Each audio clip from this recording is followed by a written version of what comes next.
This is our new video related to loops and graphics in QBasics. Okay, what is loop and what is graphics in QBasics related to QBasics basic we will study in further subsequent videos. Loop क्या होता है, graphic क्या होता है. सबसे पहले हम लोग लूप पे फोकस करेंगे. What is the meaning of loop in QBasic.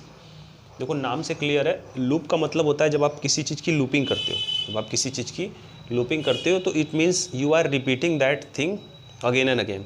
आप उसकी फ्रीक्वेंसी लाते हो. ओके, जैसे सपोज करो आपको कोई एक टेस्ट करना है, और उस टेस्ट का प्रोसीजर ये है कि वो टेस्ट जब तक 4 बार नहीं होगा उसका रिज़ल्ट एक्यूरेट नहीं आने वाला है. ओके, सपोज करो कोई ब्लड टेस्ट है. ओके, कोई ब्लड टेस्ट है और उस ब्लड टेस्ट का प्रोसीजर ये है कि उस ब्लड को आप एक बार आपने सैंपल ले लिया, ठीक है, उस सैंपल में से एक पोर्शन निकाला, टेस्ट किया, फिर दूसरा पोर्शन निकाला, टेस्ट किया, फिर तीसरा पोर्शन निकाला, टेस्ट किया, फिर चौथा पोर्शन निकाला, टेस्ट किया. तो वही चीज़ें इसमें लूपिंग में भी होती हैं कि लूपिंग क्या होता है, इट रिपीट्स. ये होता क्या है कि it repeats okay a set of statement. कोई स्टेटमेंट आपने दे दिया, उसकी बार बार वो लूपिंग करेगा. मतलब एक बार स्टेटमेंट आपने दे दिया कि just check the blood is equal to 1, check the blood is equal to 2.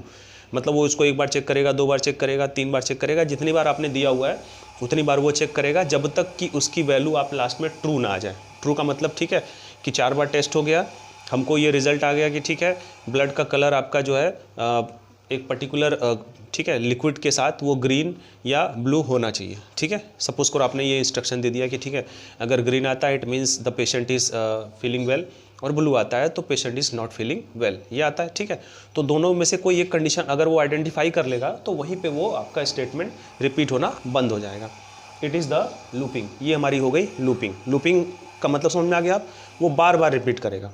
Repeat उस प्रोसीजर को वो बार बार रिपीट करेगा. ये मैंने आपको एक कॉमन एग्जांपल के थ्रू समझाया. ओके, अब क्या होता है कि लूपिंग में एक फैक्टर काम करता है जिसको हम लोग बोलते हैं काउंटर. ठीक है, अब फिर से मैं इसको जो है एक कॉमन एग्जांपल के थ्रू समझा सकता हूँ कि काउंटर, जैसे आप किसी भी जगह पे जाओ तो वहाँ पे एक आपका एक काउंटर होता है. वो काउंटर किसी भी तरह का हो सकता है. इंक्वायरी काउंटर हो सकता है, आपका जो है मनी डिपॉजिट काउंटर हो सकता है. तो वहाँ पे रिपीटेशन वहाँ पे भी होता है. जैसे मान लो वहाँ पे भी रिपीटेशन होता है. बार बार अगर मान लो कोई जाता है कि एक पर्टिकुलर थिंग की इंक्वायरी करनी है, एक पर्सन गया, दूसरा पर्सन गया, तीसरा पर्सन गया, तो वहाँ पे क्या होता है उस चीज़ का रिकॉर्ड होता है. वहाँ पे इस चीज़ों का रिकॉर्ड होता है. जैसे आप कभी किसी इंस्टीट्यूट में जाओ या कहीं पे भी जाओ, ऐसी जगह जहाँ पे आपकी एंट्री की जाती है कि ठीक है आपका नाम, आपका फ़ोन नंबर, ये बेसिक चीज़ें आप वहाँ पे रिकॉर्ड रखी जाती हैं. ठीक है, तो एक होता है कि ठीक है चलो हमने ये देख लिया कि ठीक है यहाँ रिकॉर्ड हो रहा है. कहीं कहीं आपका एड्रेस भी रिकॉर्ड करते हैं. तो ये रिकॉर्ड से ये क्या पता चलता है कि ठीक है एक पर्टिकुलर एड्रेस से कितने लोग आए हैं. ठीक है, एक पर्टिकुलर एड्रेस से यहाँ पे विज़िट करने के लिए कितने लोग आए हैं. तो उसी तरह से इसमें क्या होता है कि ये जो हमारा काउंटर होता है ये एक रिकॉर्ड रखता है. ठीक है, ये एक तरह का वेरिएबल है. It keeps track of frequencies of execution of instruction और सेट ऑफ इंस्ट्रक्शन.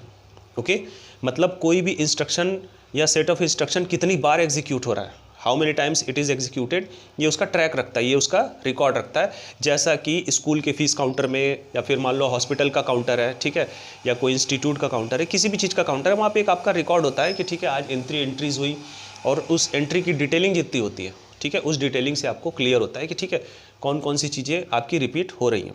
सपोज़ करो किसी ने अपने काउंटर पे एक ऐसा ट्रैक बना हुआ है कि ठीक है यहाँ पे स्टूडेंट्स ज़्यादा आ रहे हैं, नॉन स्टूडेंट्स ज़्यादा आ रहे हैं. तो इसी तरह का आप एग्जांपल समझ सकते हो, यू नो वेरी वेल. तो ये हमारा हो गया काउंटर. ये हमारा क्या काम करता है, ये एक तरह का वेरिएबल है, और ये ट्रैक रखता है. किस चीज़ों का ट्रैक रखता है कि हमारा कोई भी इंस्ट्रक्शन या सेट ऑफ इंस्ट्रक्शन कितनी बार एग्जीक्यूट हो रहा है, उनकी फ्रीक्वेंसी को ये बार बार ये उसका रिकॉर्ड रखता है कि ठीक है 4 बार हुआ है, 5 बार हुआ है. ठीक है, अब ये काम कैसे करता है, जैसे मान लो सपोज़ करो आपने एक तैयार किया काउंटर इज़ इक्वल टू 1. ये यहाँ पे मैंने लिखा हुआ है, ये लूप बनाया हुआ है. ठीक है, counter is equal to 1. Okay, अब यहाँ पे क्या होगा, यहाँ पे कंडीशन पहले चेक होगी. कंडीशन चेक होगी, ये वाला जो ग्राफ आपको दिख रहा है, ये एरो यहाँ पे छोटा सा, ये कंडीशन अगर चेक होगी, ठीक है, अगर आपका फॉल्स हो रहा है तो वहीं पे वो कंडीशन रुक जाएगी. जैसे मान लो प्रोग्रामिंग बनाया हुआ है कि काउंटर इज़ इक्वल टू अगर 1 होता है, चेक हुआ 1 नहीं आया, वहीं पर वो रुक जाएगा. रुक गया, स्टॉप. अब उसके बाद फिर यहाँ पे आ रही है कि मान लो condition counter is equal to 1 हमने कर दिया एंट्री, ओके, और उसको वहाँ पे वो ट्रू मिल गया ट्रू।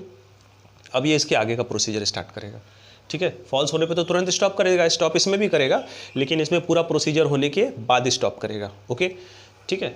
तो यहाँ पे कंडीशन अगर ट्रू होती है, मान लो काउंटर इज इक्वल टू 1 हमने कोई लूपिंग की हुई है, तो 1 आने पे जो 1 आ गया उसको मिल गया कि हाँ 1 वैल्यू यहाँ पे आ गई, ये ट्रू है। अब हम आगे की कंडीशन बढ़ाते हैं, प्रिंट काउंटर हमने कमांड दिया हुआ है प्रिंट काउंटर, वो प्रिंट काउंटर करेगा और counter is equal to counter plus 1 वहाँ पे कर दिया। ये 1 ही हमारी एंट्री थी, ये 1 हमारी एंट्री यहाँ पे, तो वो उसने देखा प्रिंट, ये काउंटर हमने किया, आगे का प्रोसीजर लिया, counter is equal to counter plus 1, और फिर उसके बाद वो स्टॉप हो जाएगा। फिर उसके बाद कहाँ चला जाएगा, स्टॉप प्रोसीजर में चला जाएगा।